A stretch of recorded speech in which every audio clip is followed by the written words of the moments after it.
Perfect, thank you. Yeah, thanks. Oh, film crew. Yeah, awkward. What are you guys filming? I don't know, just start following us. No. It's a little documentary on people diagnosed with terminal cancer.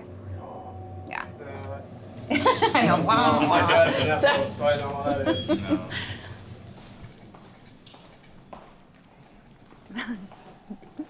I have no way to make it less blunt.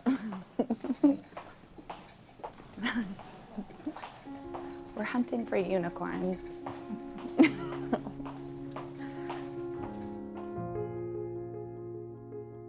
I'm Jessica OLDWYN. I'm 35 years old, and I'm living with terminal brain cancer. If I would have listened to my doctors, I'd be dead by now. Instead, I took control of my health, and today I am thriving and I am happier than ever. Like ever. Ever, ever. Like really thriving. Like a lot, like super happy. Pretty exciting to be around. I've got a lot of friends. You can pretty much see them, they're everywhere. So that's good.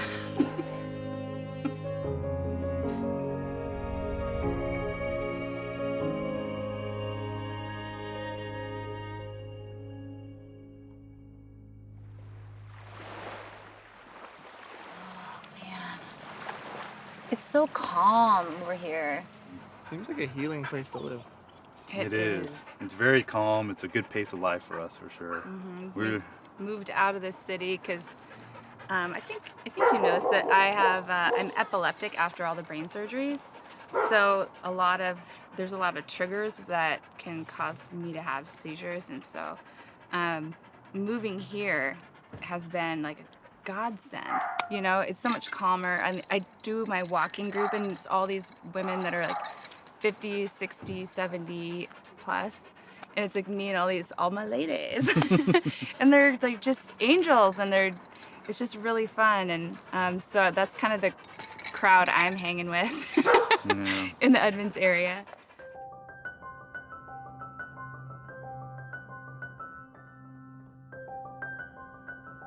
So I was born and raised in Friday Harbor, San Juan Island, a small town, shy of 3,000 people. Everybody knew everybody, and it's beautiful. It's like a piece of heaven. It's almost surreal that we got to live there. My brother and I went on like daily adventures. We'd go down, get sea glass, and go on picnics, and go meet up with friends, like, you know, from a little age. That was a place we used to go every year and pick blackberries. Jesse was still pretty doggone small, and we're picking away, and Jessie's got the overload bucket, and she's just sitting on the ground, and she's eating it back over. and her whole face is blackberries all the way down. So the first time Danny and I met, I was 8 months, and Dan was like 2.5. And my mom was dropping my brother off to a birthday party. I remember her essentially my entire life growing up. Her older brother was in my class. Our families were friends. I knew her parents very well. She knew my parents very well. I don't think I even really paid any attention to him until like high school. And even then, we were in a big group of friends, and I dated one of his friends, and he dated one of my friends, and I always loved him. I was like, oh gosh, like Dan's like the nicest guy. After, you know, high school, I went to college in Texas, and Dan went to Oregon. I graduated college at 22. Within 3 years, I had married someone that I wasn't really in love with. And he wasn't in love with me either. It was a bad decision for both of us.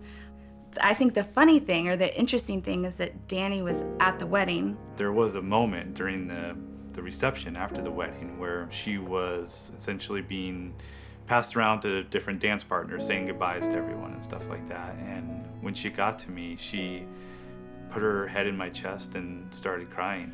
And I was like, Danny doesn't love me. Like, he doesn't love me. What have I done? Like, Dan is so sweet. He's like just dried my eyes and kept dancing. He's like, oh.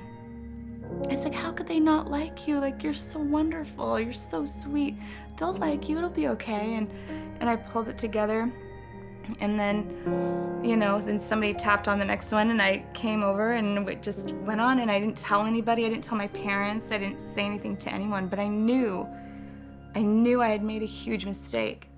I actually ran into her at one of our mutual friends' going away party. It was a few years in between the last time I'd seen her. It's all of our friends, and then all of a sudden, Danny comes. I haven't seen him probably since my wedding, and he is coming through the door, and he's holding like 3 drinks he'd bought drinks for other people.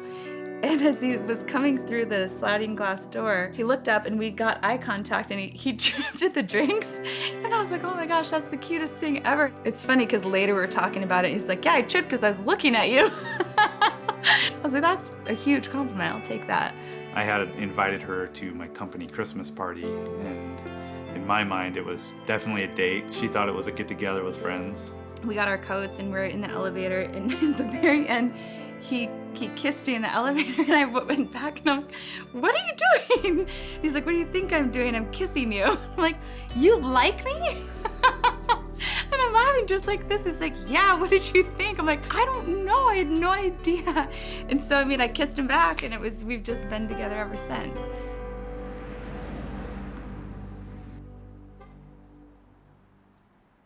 It's lovely. It is lovely to be able to hide and walk around the streets and have people have no idea that I'm quote unquote sick.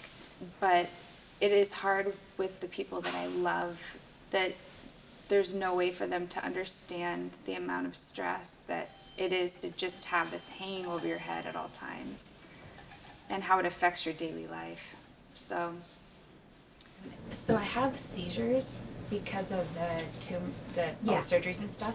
And I haven't had one while in an MRI machine, but I was just hoping that you wouldn't mind doing it really slowly when we're in the machine. Sure. Okay, great. I'm here today to get a brain MRI with contrast to evaluate whether or not my brain tumor is growing again. It's been 6 months since the last one, so this is the first time we've waited this long, which is a very big deal. It means things are going good, but it's also stressful because it means that there's just a longer time when you haven't checked on things to make sure they're going good. All right.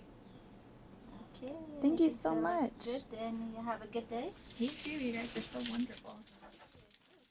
Jess gets very stressed 3 or 4 weeks leading into these MRIs. So to not have as many times as this, the emotional roller coaster is good. The real stressful part is Monday, looking at the results, because there's potential there for your life to never be the same.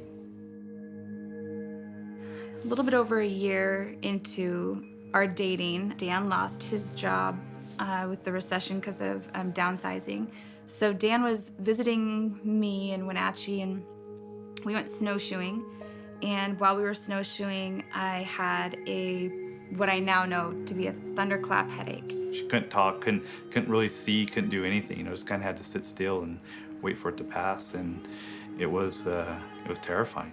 I leave the hospital, and I'm talking to Dan on the phone, and I was like, yeah, the MRI was so cool. It's like kind of weird and spaceshipy, and I hope I get to see the images. I bet it looks really cool. And she's like, oh, I'm getting a call. I don't know this number. Hold on. Let me call you back. It might be the hospital. We need you back at the hospital. We think there's a cluster of blood vessels and that one might be leaking, and you also have a massive brain tumor. What? Okay. Am I gonna die? We hope not. The next call I got, she was in tears and she was bawling and saying that she had a brain tumor and that she was sorry. She was apologizing to me, and it was devastating. Like, to tell somebody that, that's like the worst news you could ever give somebody. And I was like, oh my God, I'm about to ruin his life. Because I know that he loves me, and I know that we have dreams, and they may all be gone. I didn't even understand what the diagnosis of a brain tumor meant at that point, but I just knew her fear and what it was doing to her, and that I couldn't change that, and that I couldn't fix it.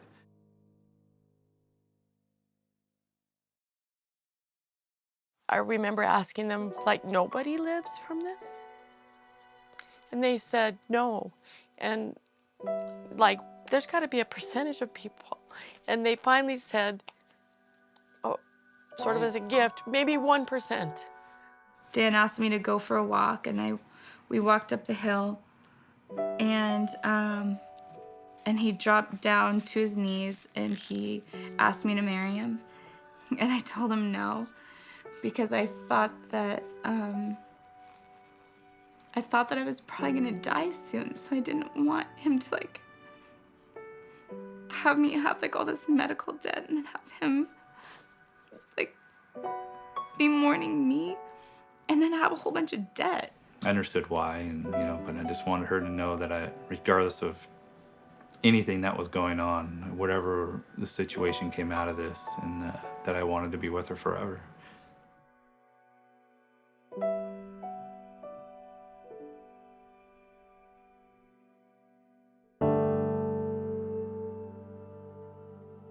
She had written letters to all the important people in her life and gave those to us before she went in.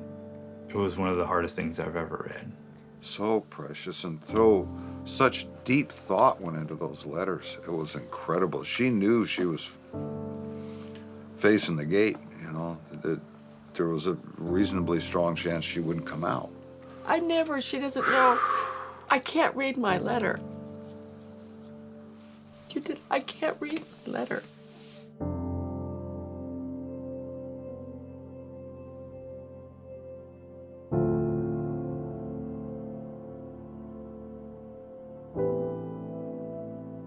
And so when I came out from that surgery, I was paralyzed on the right side, and that's when I lost all my language skills and the movement and a lot of my cognitive skills I didn't understand very much. She was in bad shape. She had a lot of trauma, a lot of swelling to her brain, and a lot of her brain removed. I remember the first time it was a list of words. I remember that first word, and I remember looking at it, and I knew that I should know it. I knew that it was something that I knew, but I didn't know what it was, so I just started crying. They said she probably will never talk. She might not be able to walk, or definitely will never run again. And just accept it. Well, we didn't accept it. She didn't accept it. Throughout those 7 days in the ICU and seeing little changes, however minute they were, even just being able to point at things, be able to, to actually locate and touch, a pen cap with her finger, I knew that it could all change. There's no, you don't have to believe what these doctors are saying, and that if anyone could do it, it would be her. She's a driven and incredibly stubborn person, and that she won't take no for an answer.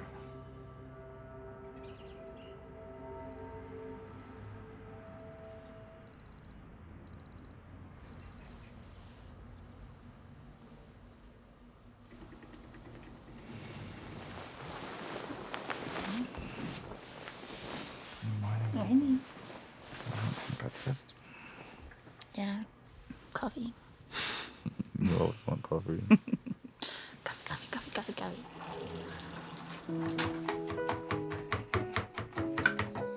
Dan, during this time, was the most kind and receptive and gentle person on earth. He cut up all my food, he cooked all the meals. He would help assist me in walking, or he would just carry me from the couch to the bed. He would pick me up and put me in the bath, and he would shave my legs, and he'd lift up my arm and like put it on my head and hold it up with one arm and shave the other one, because he knew that that's something I would want. I wasn't even asking for it, but he knew that I would want that. I mean, he had to wipe me. He just did everything. He did absolutely everything. I was like, how can you be with me? I'm so dumb.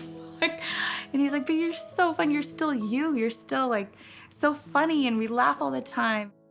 Our time that we had before that was amazing, and I had fallen in love. And regardless of deficits, regardless of her abilities at that time, was just that I loved her and I was happy that she was alive, and that was it. Because she is, she takes so many different things to really fight this cancer. I mean, we would have to, like, once a month go eat at Jess and Dan's, and it was, oh boy, You know, pretty powerful stuff here. Turmeric, lots of turmeric, lots Difficult. of garlic. Yeah, jalapeno peppers. And Danny just eat it smiling. That's your smoothie. It's bigger. Thanks for breakfast, Dan. Mm-hmm. You got your outfit picked out? Yeah, well, I got 2 options. Smart. And what's the theme? Kentucky Derby. Big birthdays for me, like I like to do a big theme. It just kind of makes it even more fun. Trying to do something a little more significant. This is the birthday after the, you know, after their average life expectancy. It's gonna be so much fun though. I'm so excited. I think my coffee's kicking in. The treatment that I do, it's ongoing for life. We've just been trying to figure out how in the world are we going to do that. So when I got back to work, there was people who gave up money, gave up money that was going to their families to allow me, to work in their spot. Like when we did our taxes, we're like, he worked how many hours? And he never complained.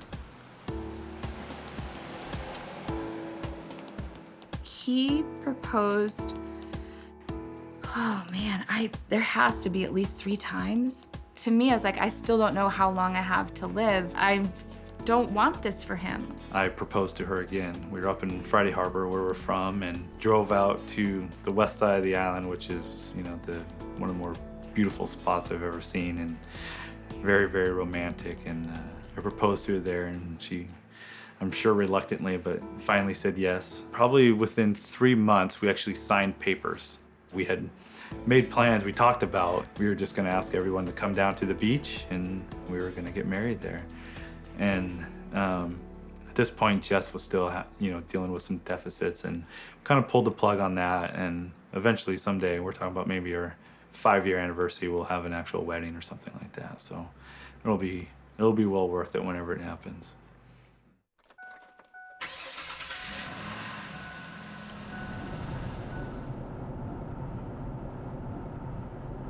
Thank you, Tina. Have a nice day. Thanks, you too. Which one's the lucky one? Which one's the lucky winner? Which one is the golden ticket? Oh man. I'm going to do one. And this is yours, by the way. Oh, thank you for my records. You want me to read it first? No. I'll read over your shoulder. I love you. You too. You're so fast. I know, that's why I wanted to read over your shoulder. I won't say anything. There's nothing good on this page. Nope.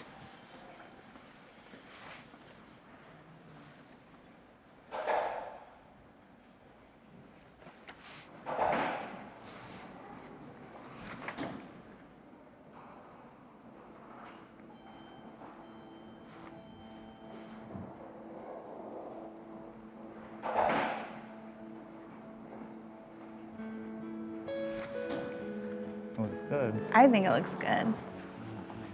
Feel better? Yeah. I was really nervous for this one. I think it was just not was being too. here with you, I think it was hard. Not take half a day off or something like that, but Yeah. take that. Nah, it's okay. That's a cruel and unusual punishment. I feel bad that you have to go back to work. Probably not for hours. Like, at least you can go back to work. I'm happy now. I know, I was worried that if there was bad news, it'd be impossible for you to get back to work tonight. I just turned 35. I was diagnosed at 29 in April. We were hopeful that I would live 4.5 years. I should technically already be dead by now. Since April, this is the happiest time we've had in the last 5 years, because she had 2.5 years, no tumor, looking good right now. I need to start cooking like you, though. How's Can you come over and you can teach me how to prepare food? Just stir the whole foods and then overspice everything so that people are crying and they can't even taste it. Can't go wrong that way. Coming up here, we're gonna have a birthday party for Jessica. Some of the stuff out there, see what we got. We're going back up to Friday Harbor, where Still have family, still have a lot of friends up there. A tremendous amount of support has come from that island. We're trying to show them our appreciation, mostly by showing them Jessica's life. These are the legs that I shouldn't be walking on. And this is the mouth I shouldn't be able to speak from. I mean, this is the birthday that I should not have had. Yeah.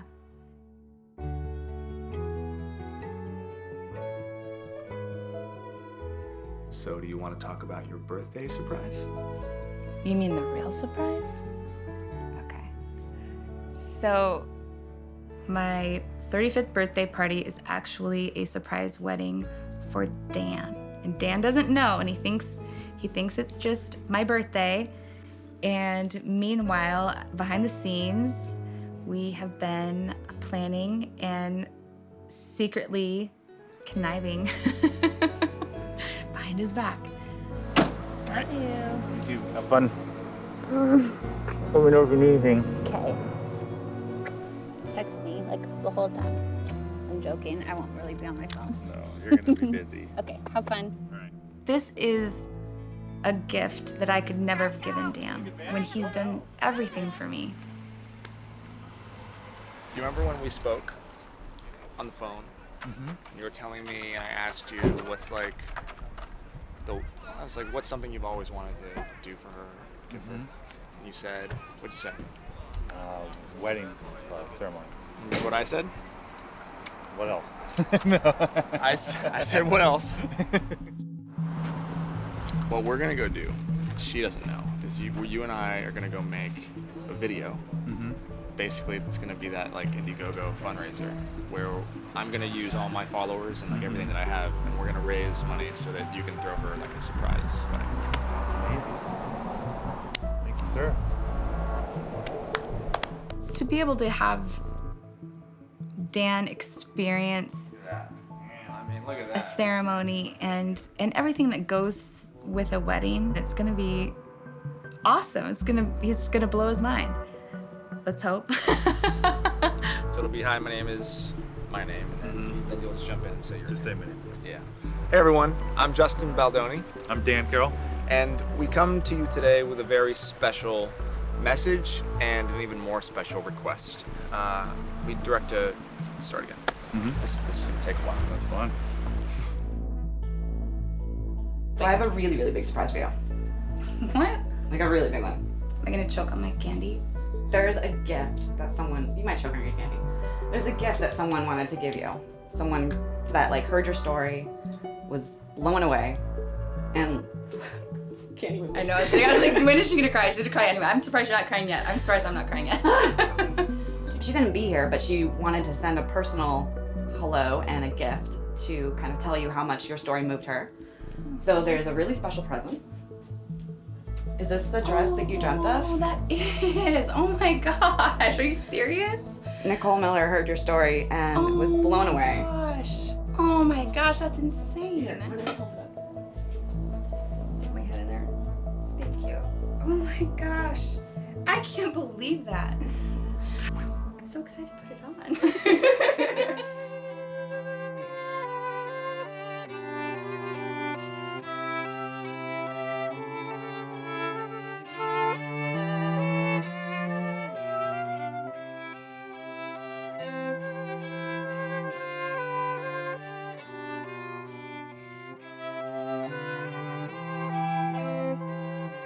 Welcome. Thank you. You know you're here for a birthday party, right? Yes. Yes. Right. What it really is Dan and Jesse's wedding.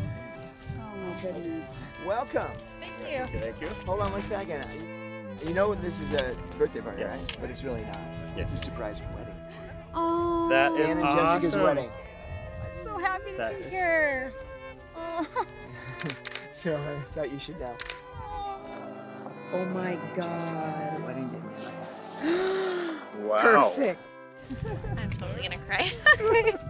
But what you're really here for is a surprise wedding. Okay, excellent. We were hoping. This is great. This is so No. What? Oh, I'm just choking up. Are you kidding me? What? Get out of here. That's really cool. Today is more than a birthday. Today It's the big wedding. Oh my. Whose wedding? Dan and Jess. Oh my Oh, don't goodness. do that. Oh. Yeah. Suck it up, Linda.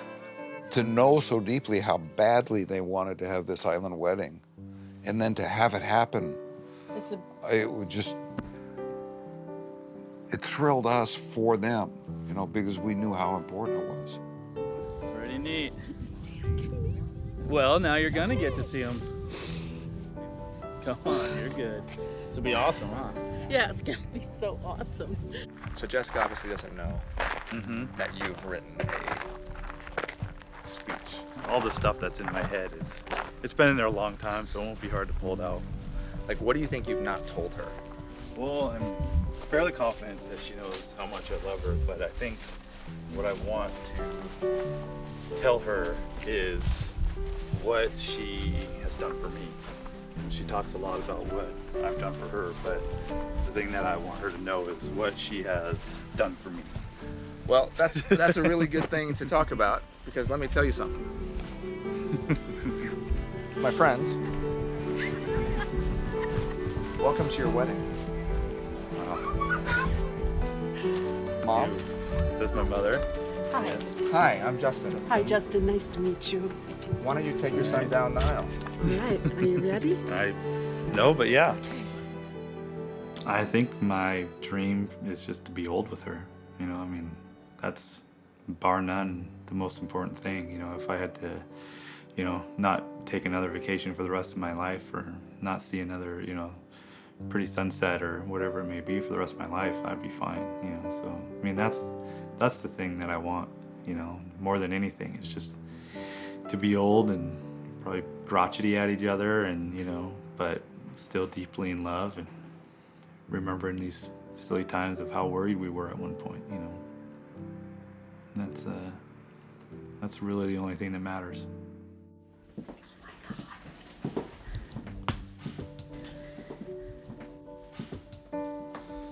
Yes, the gig's up anyway. This door? Yeah. Hi, Mom. Hi, Dad. Let's all stand for the entrance of the bride, Surprise. please. Are you excited or you want to kill me?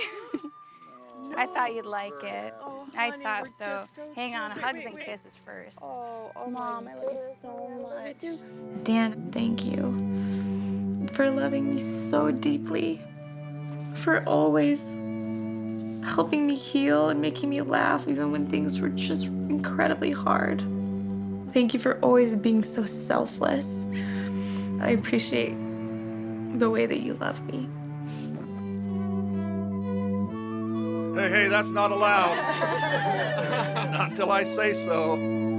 I never thought that I could love anyone the way that I love you. Come up there. You look so handsome. Look at your tie. You're lucky you're pretty. What do you mean? You get away with stuff like this. Did you have any ideas? Welcome to Jessica's Kentucky Derby party. Danny, this was Jessica's wish for you.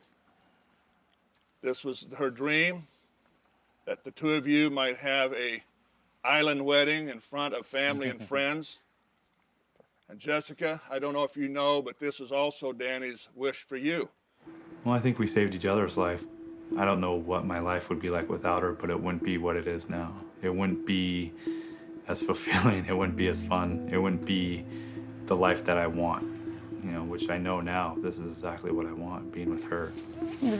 The more you love me, the more I want to give back to you, and it's like this magical reciprocation.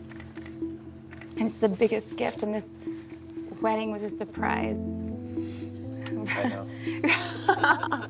But it was just like the biggest gift to give you. They're helping me give you this gift because I can't even express it enough. There's nothing. I wish I could give you everything in the world. So thank you. I've never been so loved, so respected, so had somebody treat me so gently and encourage me. And it's this kind of magic that most people don't get to have. And I'm so grateful. I'm so grateful to you, and every moment I think how lucky I am to be with you. Thank you for loving me so hard and so real and being so patient. I do love you, and I hope if there's anything that you do know, it's the amount of love I have for you. You're everything in my life. And these things that people, you know, think are great that I've done for you, it's nothing. It's nothing to what you've done. I'm so proud of you. And besides the amount of love that I have for you, I want you to know that what you've done for me and how much better you've made my life, that I can never repay you or thank you enough for that. And I love you. I love you too.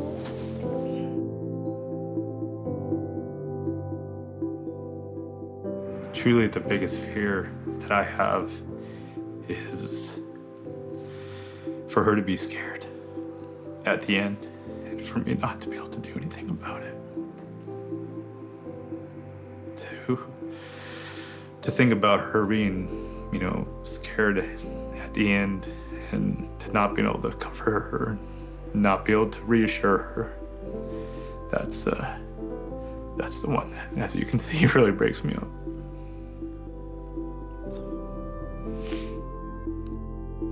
I'm happy to pronounce you husband and wife. And now, sir, would you like to kiss your bride? Please. Ladies and gentlemen, Mr. and Mrs. Danny Carroll.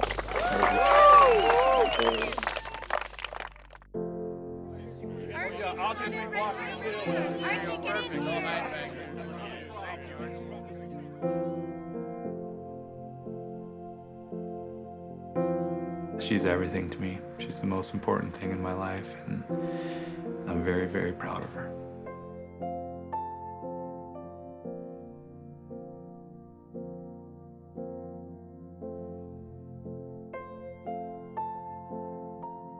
How would you want to remember Jesse? When I'm gone? I don't know. You can't accept it at all. Mm-mm. No, she's gonna outlive me.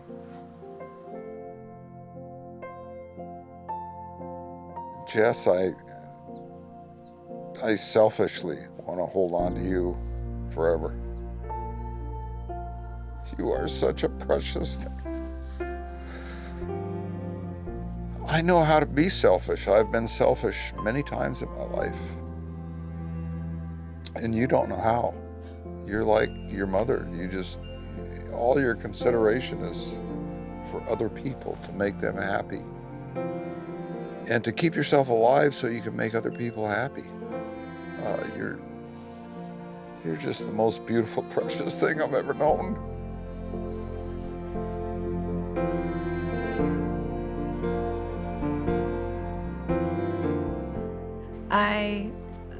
I hope that Dan always thinks of me as the love of his life. And it's just such a mean thing to say, because if I die, you know, I do want him to find other happiness, just like not like anyone that makes him more happy. It's so mean, isn't it? So selfish. That's how I'm really gonna be remembered. Oh my God. But I just hope that Dan remembers me as the kooky, you know, woman that thought he hung the moon.